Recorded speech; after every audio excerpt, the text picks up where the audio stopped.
Assalamu alaikum everyone.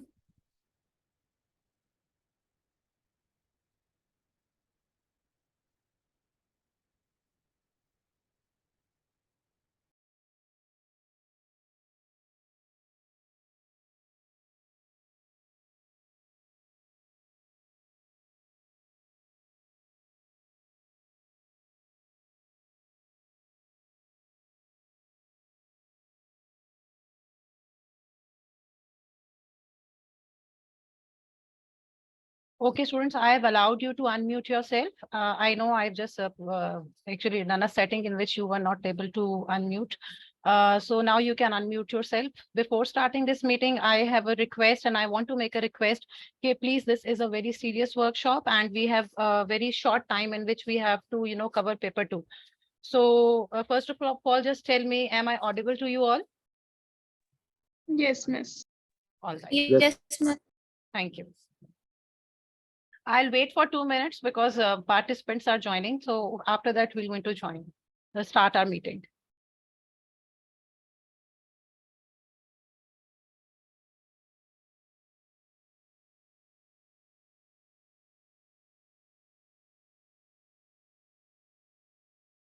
So before starting this meeting, can I know from which schools you people have joined? कौन-कौन के school से है?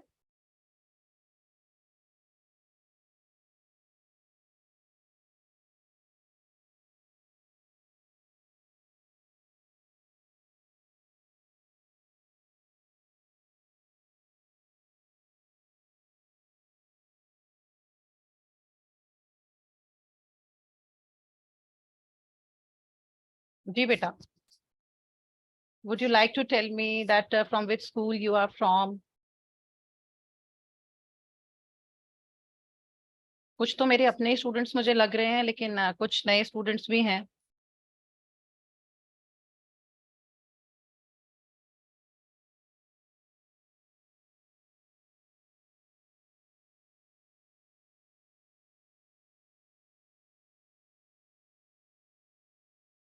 Okay, chat में बता रहे हैं सिटी स्कूल है, बीकन हाउस है. All right. कुछ प्राइवेट कैंडिडेट्स हैं. All right. Few are from Isveer branch.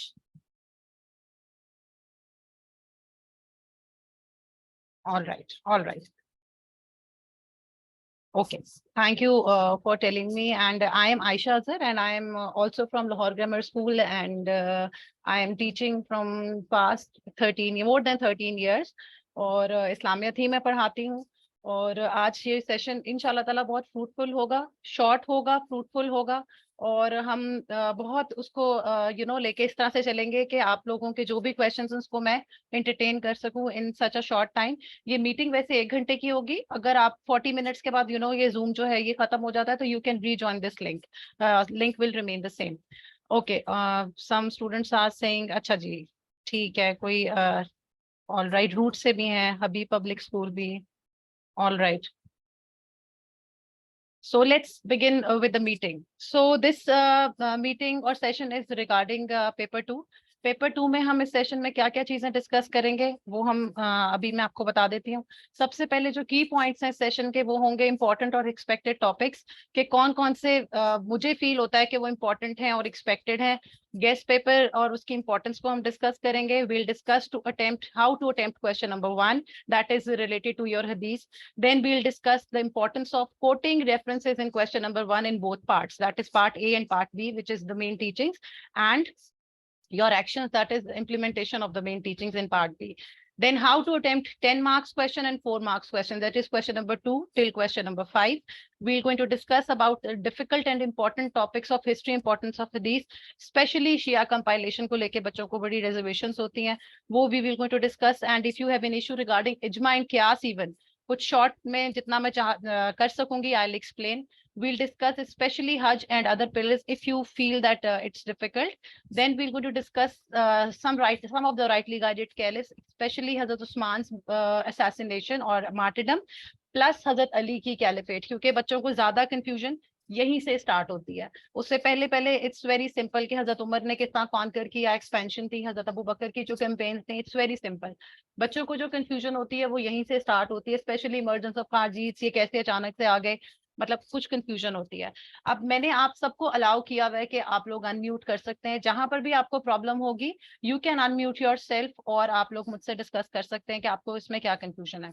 ठीक है, सब पहले तो रेज हैंड कर लें कि सबको बात समझ में आ गई कि हमने मीटिंग कैसे स्टार्ट करनी, ताकि मुझे पता चलता जाए कि हाँ जी सब एक्टिव हैं और सबको समझ में आ रही है। All right, thank you. इसका मतलब है माशाल्लाह से मेरे स्टूडेंट सारे बहुत एक्टिव हैं और सबको समझ में आ रही है। ओके, हैंड रेज करने का ये फायदा होता है हमारा टाइम भी बचता है और मुझे समझ में आ जाता है कि हर कोई बच्चा इंटरेस्ट ले रहा है और अगर मैंने अपना ये टाइम दिया है तो उसका मुझे रिजल्ट अच्छा मिल रहा है। ओके, इसके बाद now let's begin with the first thing that is expected topics और इंपॉर्टेंट टॉपिक्स, एक्सपेक्टेड टॉपिक्स और हमारा गेस।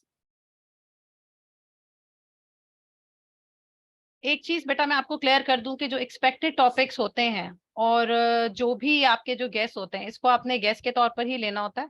ठीक है, और इसको आपने ये नहीं करना होता कि इसको आपने ये बना लेना है कि बस ये ऐसा ही है। सो हम वो टॉपिक्स डिस्कस इस वक्त करेंगे इंपॉर्टेंट के जो मुझे फील होता है कि पेपर 2 में वो आ सकते हैं। So what are the important and expected topics? Theme questions I feel के जो स्पेशली जो आपका जिनको मैंने ये येलो और ये इससे जो हाईलाइट किया हुआ है ये मुझे लगता है कि सबसे ज्यादा मोस्ट इम्पॉर्टेंट हैं। और जो एक्सपेक्टेड हैं वो ये सारे ही टॉपिक्स हैं जो मैंने यहाँ पर बुलेट पॉइंट्स में दिए हुए हैं। क्वेश्चन नंबर 1 जो है, अगर आपने वो देखना है, अभी मैं आपके साथ गेस भी शेयर कर दूंगी यहाँ पे स्क्रीन पर भी, आप स्क्रीन रिकॉर्ड भी इसको स्क्रीनशॉट भी ले सकते हैं। सो थीम क्वेश्चंस में दोनों इंपॉर्टेंट है लेकिन आई फील कम्युनल जो है उसके बहुत ज्यादा चांसेस हैं कि वो आ सकते हैं। उसके बाद मसनद एंड मुसन्नफ मेथड, अगर आपको मसनद मुसन्नफ का नहीं पता तो मैं थोड़ा सा ब्रीफ बता देती हूँ। It's a method of compilation of हदीस, कि हदीस को कंपाइल कैसे किया गया। और इस्नद और मतन मैंने इसको भी लाइट ऑरेंज सा किया हुआ है। और इस्नद मतन एक ऐसा क्वेश्चन है जो कि मोस्ट रिपीटेड क्वेश्चन है सीआईज का। ऑल राइट, और उसमें आप ये नहीं कह सकते कि आप इसमें ये नहीं कह सकते कि इस्नद मतन के जी वो तो पिछले 2 साल से आ रहा है तो अब आने के चांसेस नहीं है। नहीं, इस्नद मतन वो चीज है कि जो किसी वक्त भी आ सकती है और ये मोस्ट रिपीटेड क्वेश्चन ऑफ सीआईज है। ऑल राइट, एक और चीज मुझे लग रहा है कि you can not unmute yourself में, can you mute yourself? मुझे थोड़ा सा कोई बता सकता है? Yes, we can unmute ourselves. Sorry sorry, ठीक है ठीक है, you can unmute yourself. I thought के सब चैट में कर रहे हैं तो may be they can not unmute themselves. All right, ठीक है जी। सो मसनद मुसन्नफ is the method of compilation structure of हदीस इस्नद एंड मतन। इस्नद मतन रिपीटेड क्वेश्चन है। टाइप्स ऑफ हदीस इंपॉर्टेंट है। सोर्स ऑफ हदीस as a source of guidance क्या है? हदीस as a source of guidance जिसमें आपने डिफरेंट एस्पेक्ट्स डिस्कस करने होते हैं विद रेफरेंस ऑफ हदीस। इस क्वेश्चन में बेटा आपने याद रखना है कि कभी भी आपने एग्जांपल्स देते हुए कुरान की रेफरेंस नहीं देनी। जैसे कि हम हदीस और कुरान के रिलेशनशिप में हम लोग few students are raising their hand. You, if you have a question, you can unmute yourself and ask me because I'm explaining through screen. So you can unmute and ask question wherever you want to. ठीक है? So it's just an open session, इसमें कोई परेशानी वाली बात नहीं है। आपने ये नहीं सोचना कि ये मैं तो उनको हम नहीं जानते तो हम डिस्कस नहीं कर सकते। आप ओपनली मुझसे चीजें डिस्कस कर सकते हो। ठीक है, so why I am saying this, क्योंकि जब हदीस as a source of guidance की बात हो रही है तो आपने एग्जाम्पल्स के बाद, मैं इंट्रो और कंक्लूजन की बात नहीं कर रही, एग्जाम्पल्स में आपने कुरान की रेफरेंसेस नहीं देनी है क्योंकि उन्होंने आपसे हदीस की बात की है। अगर आप कुरान और हदीस दोनों की देना शुरू कर जाएंगे तो that means that you are giving relationship between कुरान और हदीस के। कुरान ने अगर ये चीज बताई है सलात के बारे में तो हदीस, या ज़कात के बारे में तो हदीस क्या कह रही है। ठीक है, तो आपने एस्पेक्ट्स ज्यादा से ज्यादा कवर करने हैं बाय गिविंग रेफरेंस ऑफ हदीस ओनली इन एग्जांपल्स। देन क्यास आ जाता है, वो भी आई फील कि it's very important and examiner can set this question. ये सारे क्वेश्चन नंबर 2 के थे। उसके बाद क्वेश्चन नंबर 2 के थे, उसके बाद आपके आ जाते हैं question number 3, 4 and 5। I feel कि हजरत अली और हजरत उमर की कैलिफेज इज इंपॉर्टेंट और वो आने के बहुत ज्यादा चांसेस हैं। शहादा इज वेरी इंपॉर्टेंट, मुझे लगता है कि इस दफा शहादा के 80 to 85% चांसेस हैं कि वो आ सकता है। Same is the case with ज़कात। तौहीद, अगर शहादा नहीं आता तो फिर तौहीद के बहुत ज्यादा चांसेस, और अगर तौहीद आ जाता है तो डेफिनेटली वो शहादा नहीं देंगे। डिफरेंस आप लोगों को इसका पता होगा।